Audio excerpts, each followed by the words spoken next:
Hello, welcome. This is Minneapolis Expression. My name is Brandon Fertig. Today's guest is an individual that I know named Steve Bonine. In talking to Steve and getting to know him a little bit, I soon discovered that this is a guy that we need to have on this show, Minneapolis Expression, because while he lives in the Twin Cities and he's extraordinarily expressive, not so much in speech, but more so in what he's done with his life. I'm very pleased to have him on, and I'm very pleased to have you at home get to learn from him. Steve, introduce yourself to the people at home and say hello. Hi, I'm Steve Bonine. I reside in Little Canada, Minnesota. I've been in Minnesota for about 34 years, originally from Pennsylvania. We're just going to sort of take a look back on some of the things Steve has done with his life. I found out his involvement with flying, Vietnam, and his adventures in the South Pole, Antarctica. Summer '61, Yeah. and I was cutting lawns to earn money. And I had this money, and I said, I'd like to do something other than just ride my bike around. So I looked in the newspaper, and there How was old an were ad you? for, I was 15. Okay. This is early summer. My birthday's in August, late August. So I said, I'd really like to do something. So I was paging through the newspaper to get ideas, and there was an ad for flying lessons. And this is a small town. It's a town of about 5,000. And I said, I could use the money I'm earning for cutting lawns to take flying lessons. I pedaled on over there and found out what it would cost. It was quite a bit of money, actually, in those days. And so I said, okay, I'll try it. So the instructor took me up and demonstrated some things, and then he let me take the controls, and I kind of liked it. I'd always been afraid of elevators.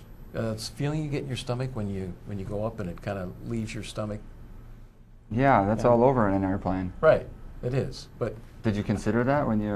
a little bit, you got to face your fears. So he started doing some steep turns and That's one way to do it. It's demonstrated what it would be like. I thought it would be kind of cool to take off and landing and kind of tooling around. But when he got into the acrobatics, he demonstrated a loop and roll and those kinds of things. That wasn't too cool for me. I mean, it was exciting, but I was wondering if I could actually do it by myself. Did you?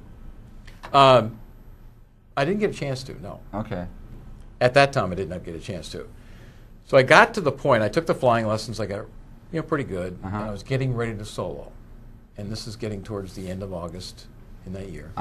61, And so summer, I'm all 15 years excited. old. I wake up in the morning, and I ride my bicycle over to the airport, and here sits a flatbed truck with a wreck of an aircraft there. And I'm thinking, wow, somebody purchased an old wreck, and they're going to try to fix it up and part it out.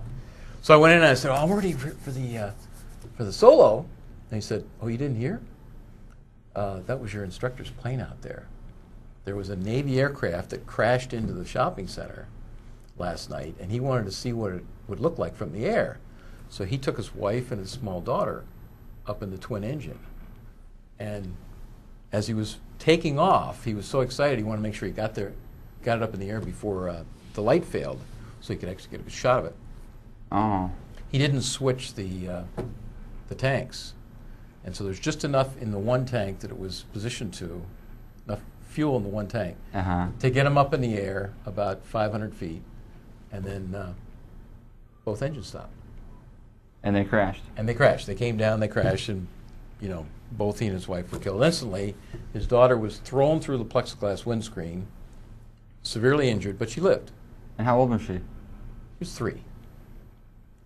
So that was my elation of turning 16. Kind of was a downer because I was thinking I was going to solo that day. They said, your instructor's dead, and we think you did some unsafe practices. So we're going to have to start you all over again. So I said, okay, let's go in another couple days or something. Just give it time to rest. Yeah. Here. So I went up with another instructor. There were 2 crashes in like a day. The Navy, yes, the yes, fighter right, yeah, crashed, and then he went up and crashed. right. Okay. So Bad summer. actually, my family doctor was the coroner, so I got to Oh. hear all what it looked like too. Unfortunately, about halfway through college, and I got my draft notice. Now you would So this is several years later. Yes, you typically would get a deferment for being a student, but that only carries so far. The intensity of the fighting. And so I said, well, can I continue to get a student deferment? Well, yeah, you can, but you're going to have to sign up so that we want you to go in as soon as you graduate. So I had to choose branch of service. Otherwise, I was going right into the Army, what you call a ground pounder. Just carrying a rifle, run around on the ground. Sounds like fun. So I said, okay, so I want to research this. So I quick ran around to the Air Force and the Navy and the Marines and tried to see who had the best deal. And the Navy seemed to have the best deal. We flew missions over the Gulf of Tonkin, and our mission was we had linguists and electronics experts in the back of the airplane. What they did, they listened to the the commands from the enemy on the ground as they were about ready to shoot a surface-to-air missile at our fighters. And you were able then to notify the fighters. Tell them to evade the... How could you listen in on what they were saying? Well, that was the secret part. We had electronic... This was a huge airplane that had a radar radome on the bottom that looked like a giant pregnant guppy. Okay. And it also had one on the top. So it was a very unusual-looking aircraft. And we had the capability of flying at about 10,000 feet for hours and hours and hours. We would eat 3 meals on board the aircraft. you just had a huge fuel tank? Huge fuel tank. We had big tip tanks, and we just throttle back and just kind of cruise around so that we could loiter in the air. Why didn't they know you were there? They did know we were there. Why We didn't were they protected by the fighters because we're protecting them. It's kind of a... Sounds like sharks and the little fish that swim around the sharks in the pretty ocean or much. something. Pretty much. Or the fish that swim around the whales or whatever. Yeah. Well, then why didn't... Okay, so you're there to protect the fighters are there to protect you. Why are any of you there? Well, because the F-4s were there to shoot down the enemy. On the ground? Yes. Did they have planes? Oh, yes. The Vietnamese? Oh, absolutely. Well, they had Russian planes and Chinese planes, yeah. Was there ever any firefight or any airplane fighting? Yeah. Is that what you call the dogfight? Yes, yes. That's what a dogfight is, when Yes. two airplanes are shooting Yes, at each other? Yeah. So, and we lost some of our planes too because they were top secret aircraft. They would go into places that they weren't always supposed to be in. And so Well, I don't get that. Were any of you supposed to be there? no, we were supposed to be in Vietnam, yes. I mean, that was our mission. That was a visible mission. But some of the other missions were not supposed to be quite so visible. And they, some of those guys paid the ultimate price. I mean, we lost an entire aircraft, 30 guys on board. On one of your planes? Oh, yeah, in the squadron, sure. Were you a hot target? Well, I mean, you're always a target. I mean, actually, we got shot by our own men a couple times. Yeah, that happens a lot, doesn't it? Friendly fire. Well, I mean, yes, not necessarily on purpose, but as we're coming into land in Da Nang, this is a base that's surrounded by jungle, and so you've got troops all around it. Not necessarily on purpose? You mean it might have been? No. And so some of these soldiers were down there, and they might have been smoking some grass.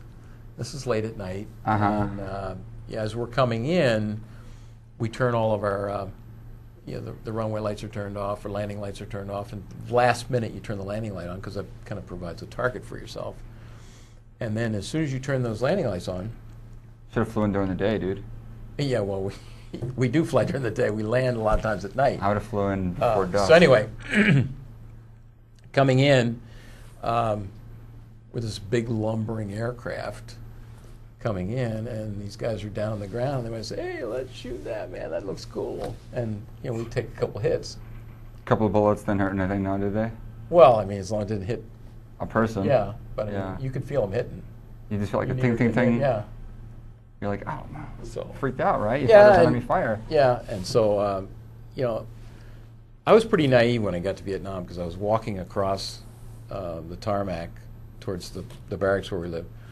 And this is the first day I was there. And it's probably 2 hours after sunset. And I'm talking to a bunch of guys, and they had been there for a while. And I look off and I see these fireworks. It looks kind of cool. I say, hey, that's pretty neat, these fireworks. And these guys are already 20 feet ahead of me. We're being mortared. So we go in and go into the bunkers. But that's how, you don't realize that, when you come into a war zone just instantly like that, it takes a while for it to sink in. You're always a target. Yeah. Yeah.